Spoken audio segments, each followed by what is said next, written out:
Hello guys, welcome back to another video. So this is the second video of my alternate video of the world. This is the second video of my 50 subscriber special. Yay.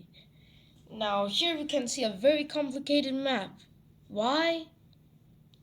Quite because I had to redraw every single empire that I could fit onto this map. So, let's take a look at it, shall we?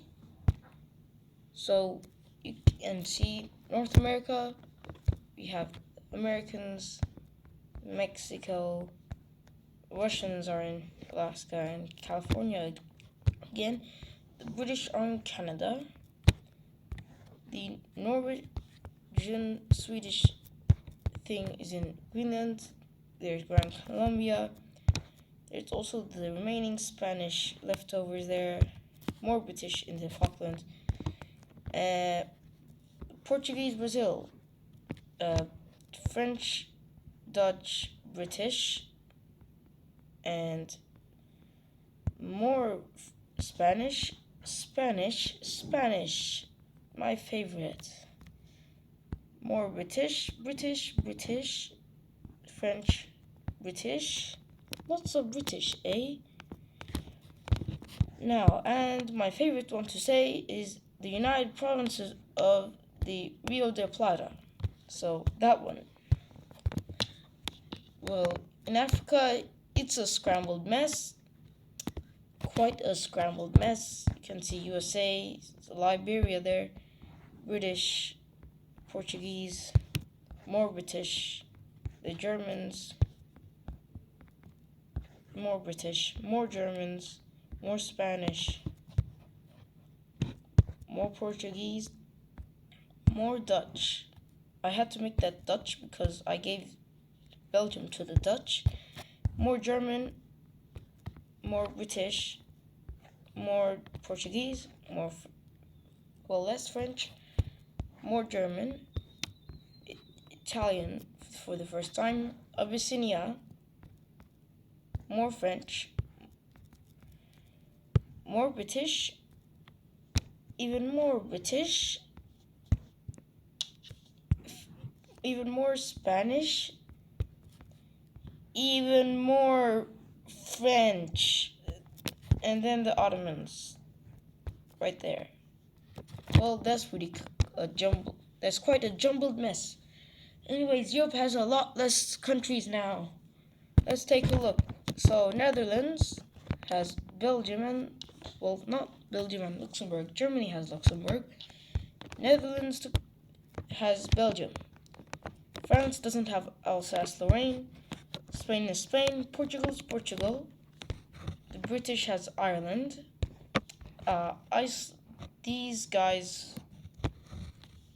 These are all one country. The Germans are looking very German.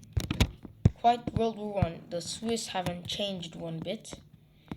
The Italians lost a few land there and here. And probably quite the biggest change is the Austrian Empire. The Russians taking over the Slavic areas. And no more Balkans because it's just Austrian, Russian, and Ottoman, as you can see. Quite strange, isn't it? Yikes. Lots of countries don't exist anymore. Anyways, in Arabia, you can see there are lots of Ottomans. Lots of Ottomans here, eh? Then there's the Emirate of Diriyah. Yes, and then more British. And then more Ottomans. And then Persians. Anyways, or Qajar Persians, I think. Qajar Iran, yeah. Then if you look at India, British East Indies Company. No, I'm thinking of Dutch East Indies. No, British East India.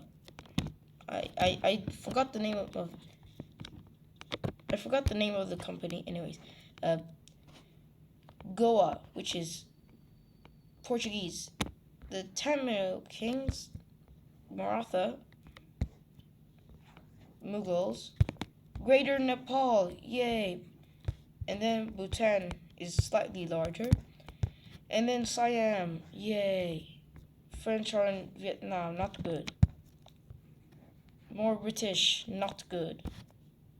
Ottomans have the Aceh Sultanate. I have no idea how to pronounce that. Anyways, the Dutch, here we are, the Dutch East Indies. And the Portuguese have that. And German, New Guinea. The Spanish have that. The Dutch have that. The Japanese have that. The Qing are back. Yeah, Russia. Portuguese, British.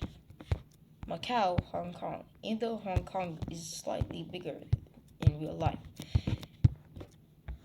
British, too much British. And then randomly French out of nowhere. Oh boy, now that we have the map revised and now we know our countries here, now we can begin to see what would happen if all the world's empires returned. Now, let us begin. 3, 2, 1, go. Alright, so the first thing that will probably happen is most likely that these Spanish states would gain their independence from Spain. So let's take a look at that, shall we? So, because I have no idea what to do, because I'm literally out of colors, I'm going to have to use the white color to represent it, to represent any country that's attacking any country or just a country gaining independence. Okay, we got that. Alright, nice. So, let's first draw the rebels here. Alright, now you can see the rebels are in South Peru and in North Peru, right here. So, the Kingdom of Spain begins pushing into the northern rebels, while the rebels in the south of Spain, they push in and try and make a spearhead towards Lima. So pretty soon the fronts look like this, and then the Spanish have to push back some of the Spanish rebels in the south, hence leaving the northern rebels to basically push in and recapture some land. Anyways, pretty soon these northern rebels managed to almost completely push out the Spanish army from their country, as pretty soon the southern rebels also begin to do pretty well and even encircle a small group of Spanish military. Soon that group falls and the Spanish have to start attacking the north again, but they have underestimated the southern rebels' power, and pretty soon they push out the Spanish from their rebel groups, and then they make an encirclement heading for Lima, which is pretty soon achieved. Now, this leaves Lima encircled, but this also leaves the Spanish army in the north to be encircled as well, because they have nowhere to go. If they go to the Rio de Plata, they'll shoot them because they're Spanish or something like that. If they go into the Portuguese Brazilian jungle, then some natives will probably kill them. So they're just stuck there, meeting their demise, and pretty soon, when they're pushed back pretty hard, and soon the fronts look like this, and the army surrenders, leaving Lima open to attack, and Lima is gone, and pretty soon Spain has to give this colony independence. Now let's take a look at the peace treaty here, shall we? Alright, so here's the peace treaty. So the peace treaty is that Spain has to give up Peru to the separatists, thus making Peru independent. Great. Now let's look at the next scenario that will happen. Alright, so something unexpected occurs in the Abyssinian territories as a rebel group pops up ready to attack the Abyssinian forces. I hope you guys know who these rebels are gonna be, because I surely do. And guess who? It's the Italians. They're trying to conquer the rebels. So the Italians begin, and they push in out to capture this major city here. I don't know what it's called. I actually don't know what it's called, but it starts with a B. Pretty soon they encircle the city, and they put it under siege, and they make even more improvements and make a spearhead towards the territory of Eritrea, which pretty soon they will meet in no time, and soon they encircle these forces, Abyssinian forces, which border Djibouti, and these forces have to retreat to French Djibouti, and the Eritrean coastline falls to the Italians, or Abyssinian coastline. Soon they capture the capital of Eritrea, or a major city in Abyssinia, and pretty soon they also manage to destroy the major Abyssinian city there, and soon they make major improvements, and soon the font looks like this. Now this is the point where the Abyssinian government, which barely exists, but since it's all taking place in the modern era, the Abyssinian government surrenders to the Italians. Alright. Now, let's take a look at this peace treaty. The Treaty of Addis Ababa, let's call it. Alright.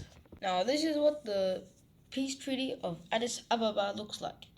Now, this leaves Abyssinia pretty weak, and soon it falls under the British, and now is integrated into the British colonial empire.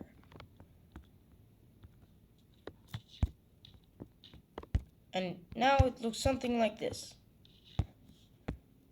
Let's erase this ugly border. There. Now Abyssinia doesn't exist. Very sad. It's a sad day, my friends, because Abyssinia doesn't exist anymore. Very sad. Anyways, now the only uncolonized country in Africa has been colonized. This is a sad day, folks. Anyways, my friends, let's focus somewhere here in Siam, because something unexpected happened. Siam declares war on the French territory of Vietnam, and they capture Ho Chi Minh City. Now this is very unexpected from France, because they were mostly worrying about Italy, because now they have two borders with Italy, or now they have three borders with Italy instead of one border with Italy. So they're getting quite scared that Italy might invade them soon.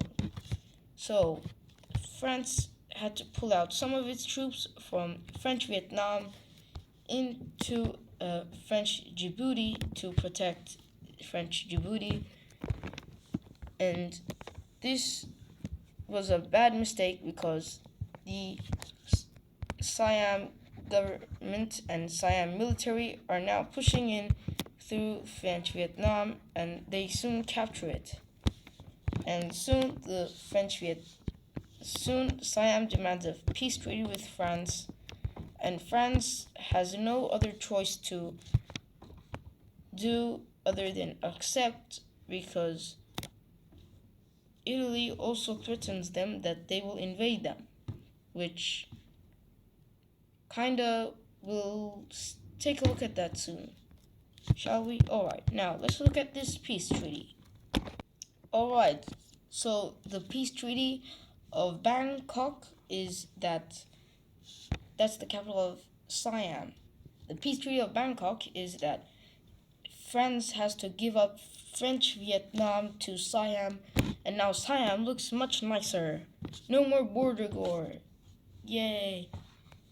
The only place we can find actual border gore on this map is... Yes. What is going on here?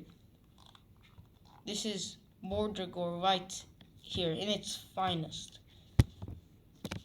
Too much panhandles, my friend. There's at least there's at least 4 panhandles here. Let's count. 1, 2, 3. That's a lot of panhandles. That means border gore. Now, what happens here? Siam also manages to surprise attack on the British government in Malaysia, and this also leads to the Aceh Sultanate conquering the rest, and now they have limited border gore, something like that, while the Siam military also sends some of its troops to take over the ugly panhandle of the British East India Company. Alright, now this is a very interesting treaty. Let's take a look at it. I don't know what to call this treaty, because I don't know what treaty. How about the Treaty of Kuala Lumpur? That works, alright? Okay, let's take a look at this peace treaty of Kuala Lumpur. So this is the peace treaty of Kuala Lumpur, where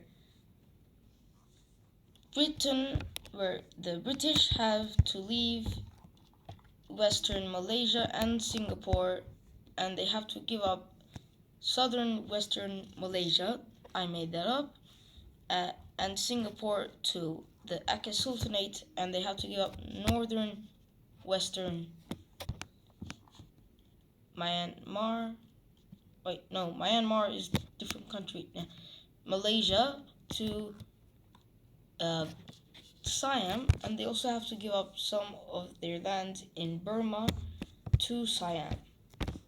And now Siam looks much nicer as well. Now, the only border gore here is that straight line, but we can get rid of that. Anyways, now, what's the next thing that will happen or might happen in this scenario? Let's take a look at this, Let's have the War of 1812. Okay, very nice. Let's begin the War of 1812, too. Because now it's the War of 2023. Alright, let's begin. I'm saying British troops, American troops. What is going on? American troops push up into the panhandle, or major cities area of Canada, British Canada, and they also cut off uh, New Brunswick from British Canada, and pretty soon New Brunswick falls, and so does Nova Scotia.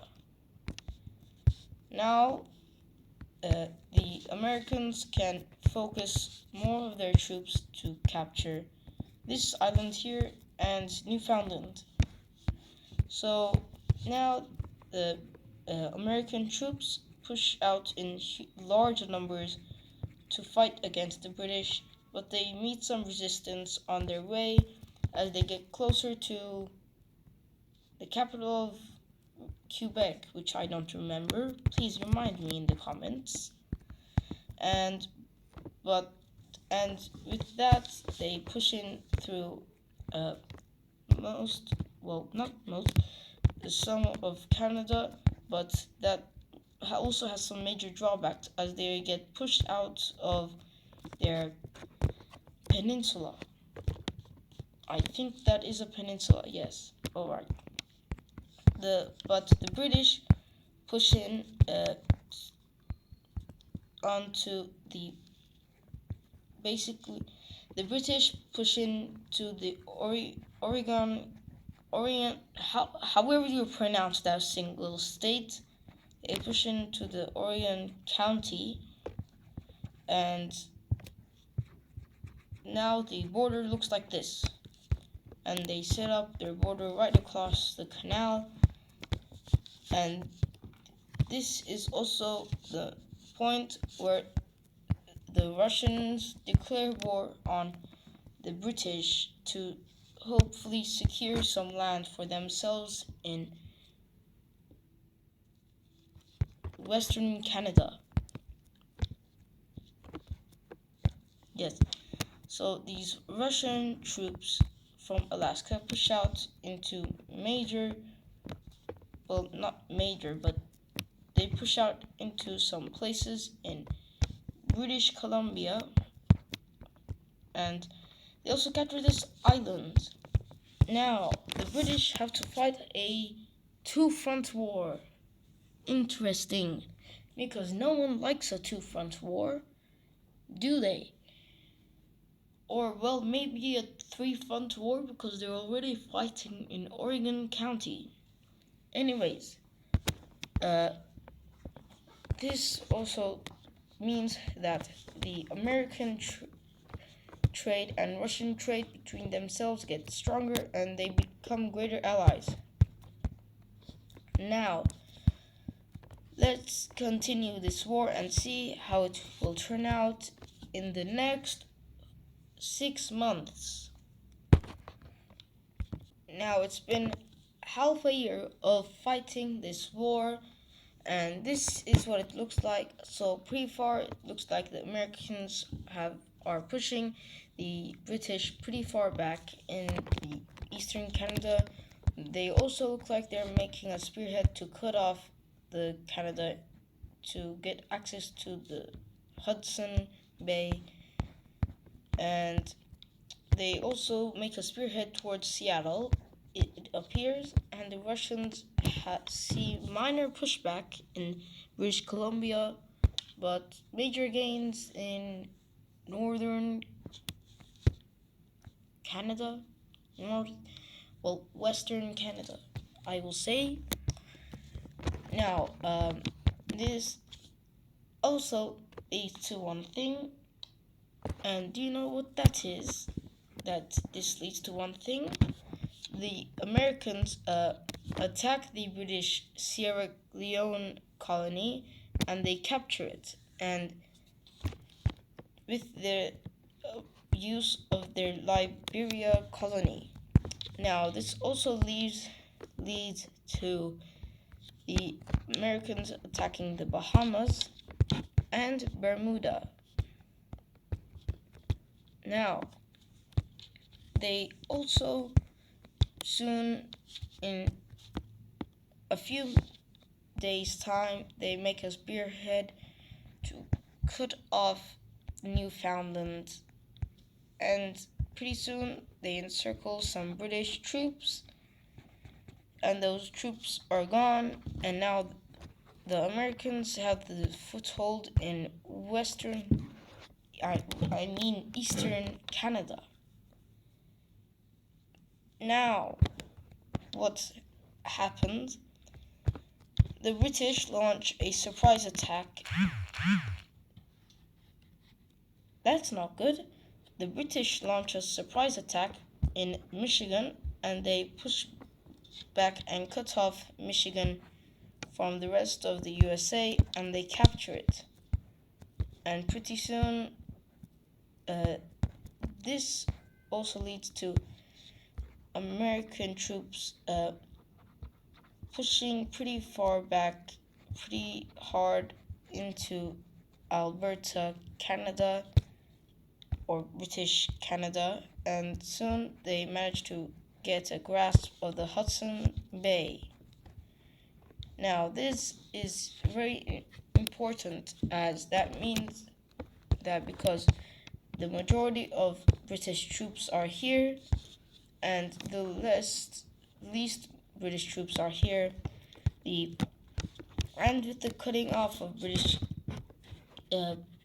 Canada in half, the British now will have to take a longer route to supply their men, as they will have to go through their islands instead of going straight through.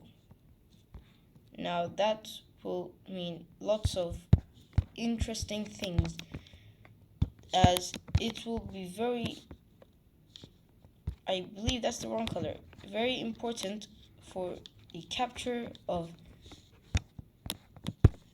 Seattle, which is now American again. Yay!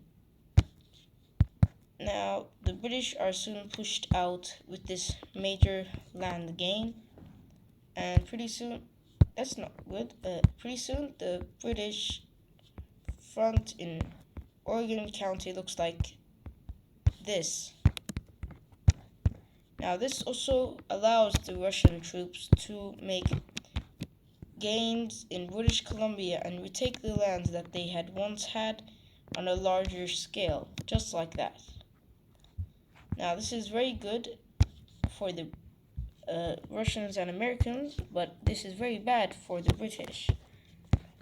Pretty soon, in a few months' time, the Russians managed to gain lots of land, and the Americans soon strengthen off their the Americans strengthen their major land gain and access to the Hudson by strengthening the amount of men, and pretty soon the fronts look like this. But this also leads to some pushbacks in Michigan for the British, as they now have to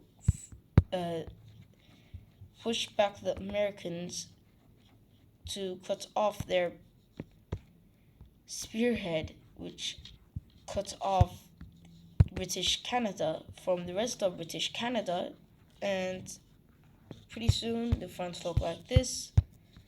But that also allows the USA to make some major gains, and they capture Toronto and that peninsula I don't know the name of, and now they have pretty much a big foothold in the lakes, in the Great Lakes area, as pretty soon I suddenly remembered the capital of Quebec, Montreal, I think.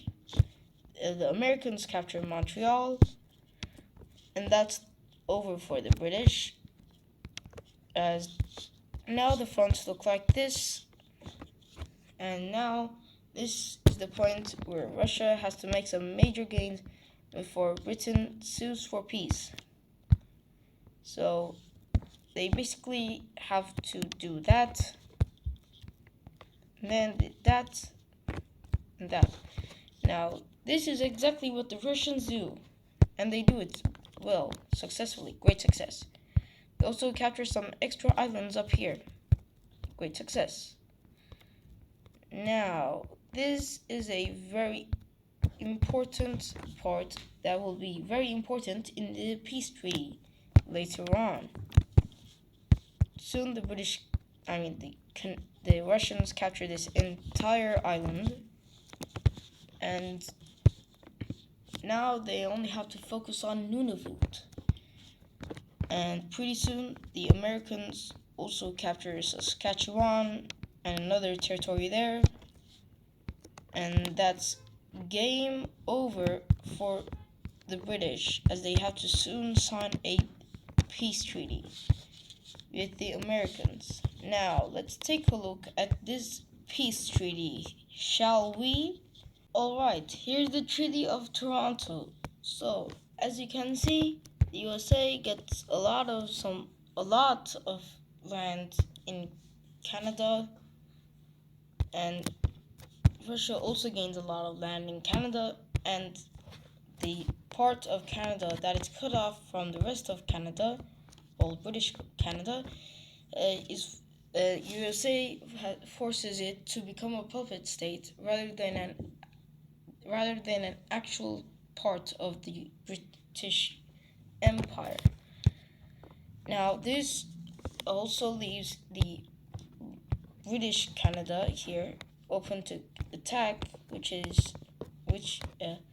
the UK now has to rename this territory from British Canada to British Quebec, as now this is British Canada. You get it? Okay, good. Now, this is very good for Russia, good for USA, but very bad for the United Kingdom, as this shows their weakness of ability, and now this leaves the British vulnerable to anyone attacking them. And the one thing you wouldn't expect to happen is that the USA also annexes the Bahamas and the Bermuda and Jamaica, in those not a part of the treaty, and Mexico annexes Belize. Now, this was never a part of the Treaty of Toronto, but this still shows that Britain is more vulnerable than everyone thought. This leaves them open to attacks from everyone, including the Netherlands, Portuguese, but even though the Portuguese wouldn't, because they're very, very long allies. They have been allies since more than 700 years. What is that going on? Anyways, they have been allies for more than 700 years, so the British wouldn't be attacked by the Portuguese, but the Dutch instead. So they take Guyana. Now, there is nothing called British Guyana, now it's Dutch Guinea. Dutch Guyana and Suriname. It's hard thinking of names. Get what I mean? Huh? Alright then, this also is very bad because it also shows that the British are very vulnerable at this time, and this leaves the British open to attack from everyone.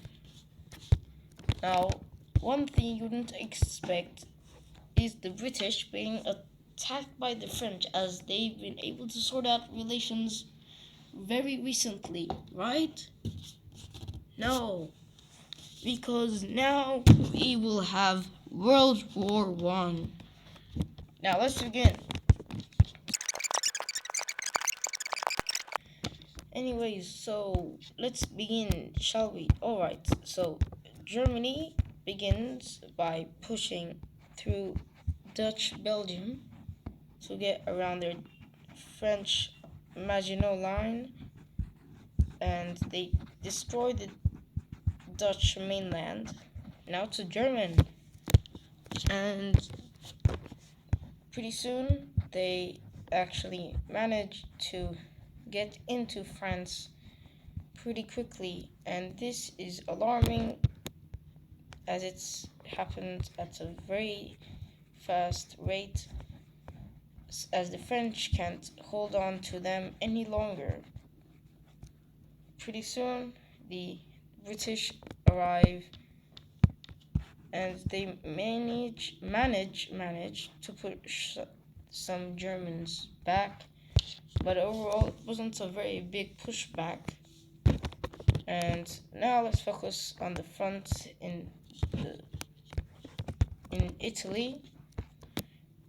Italy throws its men at Austro-Hungary like that. They lose every single time. They come back, lose every single time. Once again, boom, boom, boom. And then that's when Austro-Hungary, Austrian Empire pushes in, and they cut off the Italians from the rest, and this part of Italy falls. From here, the Austrians push into the French countryside as they encircle Marseille, and they push in through to help the Germans with their advances.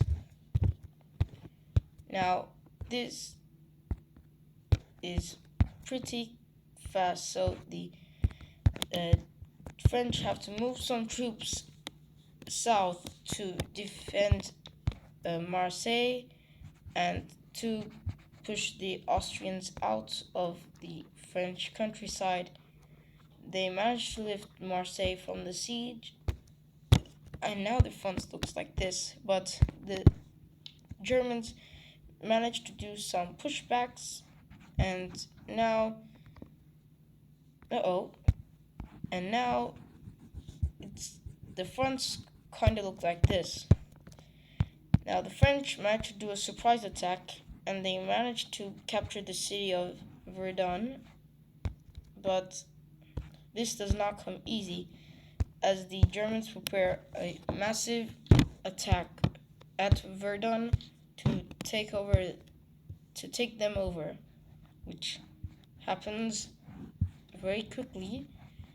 And now the Germans push the French and British back very far and very hard, almost all the way until Paris. But this time, the French officer tells them to stop retreating, and when they actually do stop retreating, they actually fail to fight back, and the city of Paris is captured. Now, unlike real life, the Germans keep pushing, and now they're basically cut off France in half. Now this is pleasure, because the Austrians can now delight at capturing all this free land that they can get. Spain also sees this as free land, so they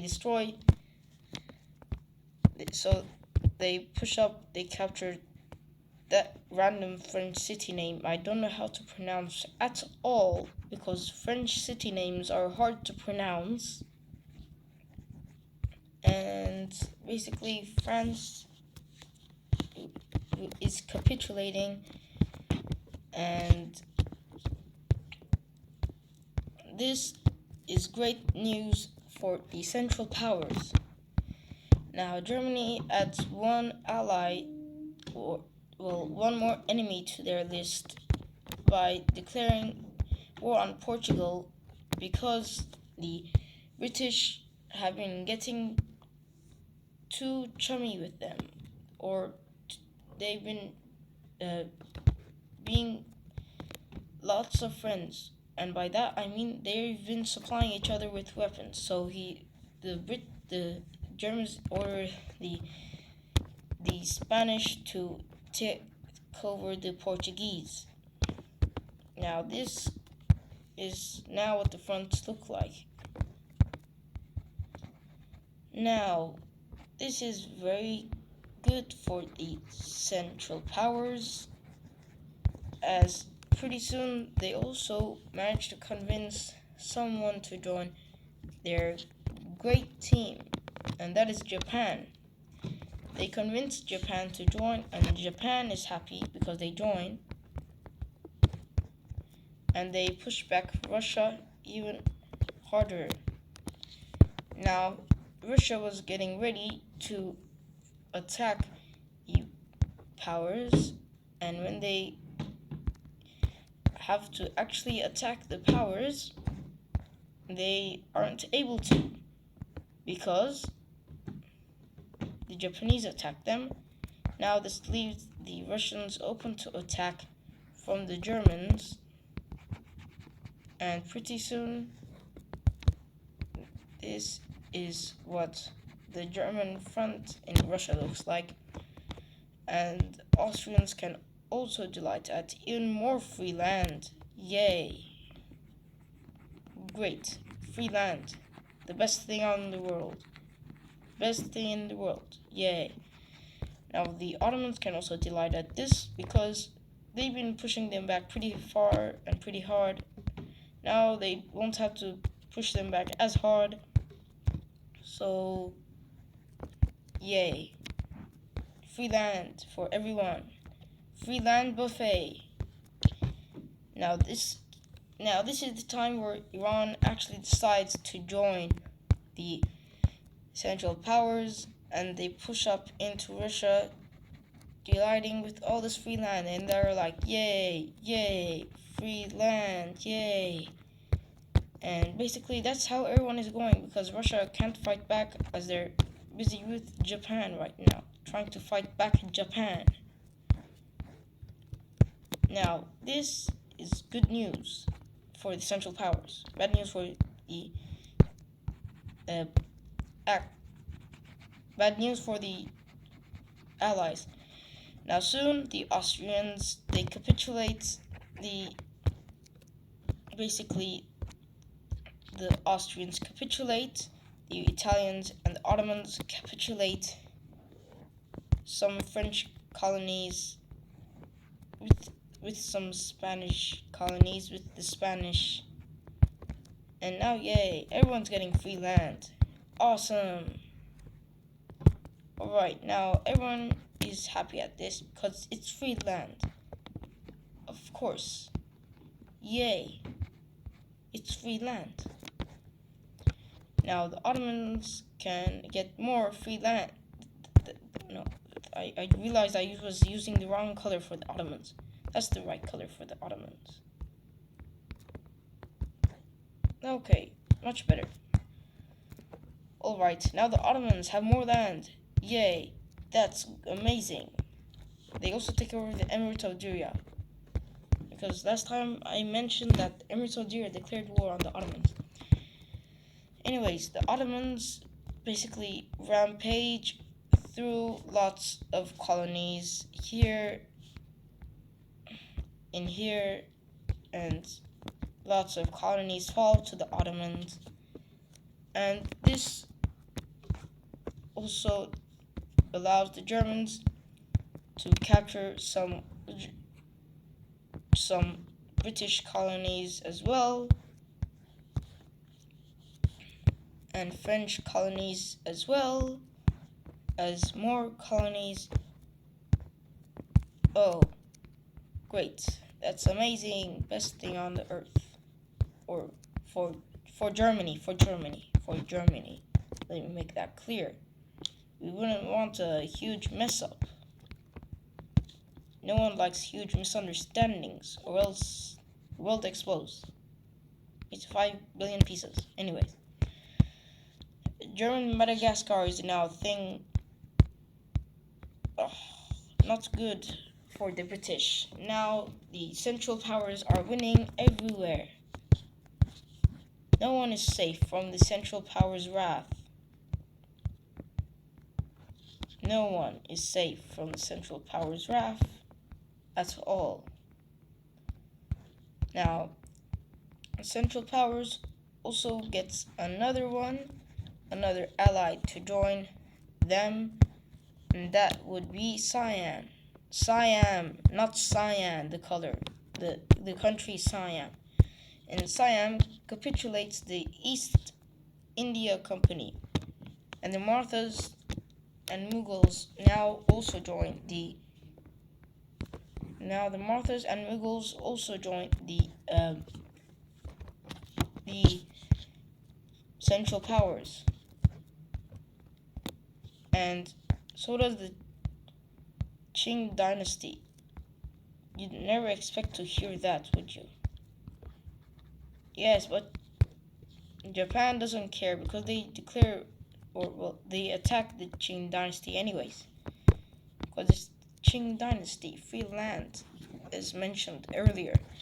Anyways, while Russia is capitulating, everyone is happy because Russia is capitulating. Now, should I get the Soviets out? Okay, let's get the Soviets out. Now, the Germans, they send Lenin on a train, and now Lenin causing communism. Yay, Russia is out the war. Russia is out of the war. Great success. Great success. And now France is gone. Almost gone. And so is Portugal. Almost gone. Now, here these colonies are also gone. So this colony. There we go. Great success. Yay.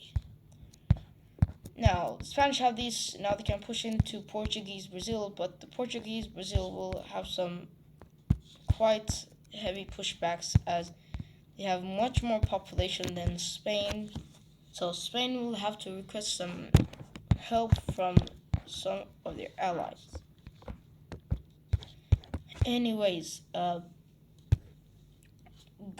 good news for the allies though. A country joins to help them out, and that is the United Provinces of the Rio de Plata.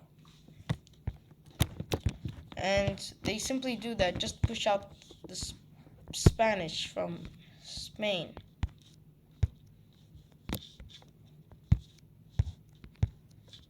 Just to do that.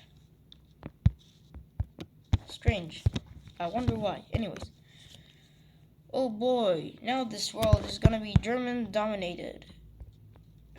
Now, pretty soon, the Germans push out the British and the French, and more British, French, and the Ottomans are happy as well because they can get more land. And so Spain, more land.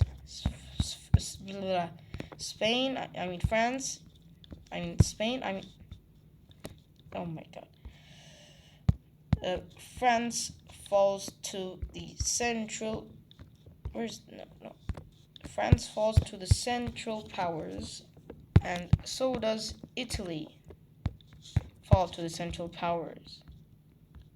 Great news, because now we only have to focus. I forgot I did that communism thing in Russia. Anyways, this is great news because the British are now pretty soon going to also get pushed out through the German colonies. And one thing unexpected happens that no one would expect would happen, and that would be the Germans landing in New Zealand. And they take it over, and Tasmania. And they took it over, and they land in Australia. Now, bad news for the British, because now the Germans can delight at all this free colonial land, and they take it. It's probably the worst news for Britain at all, and pretty soon pretty soon the governments of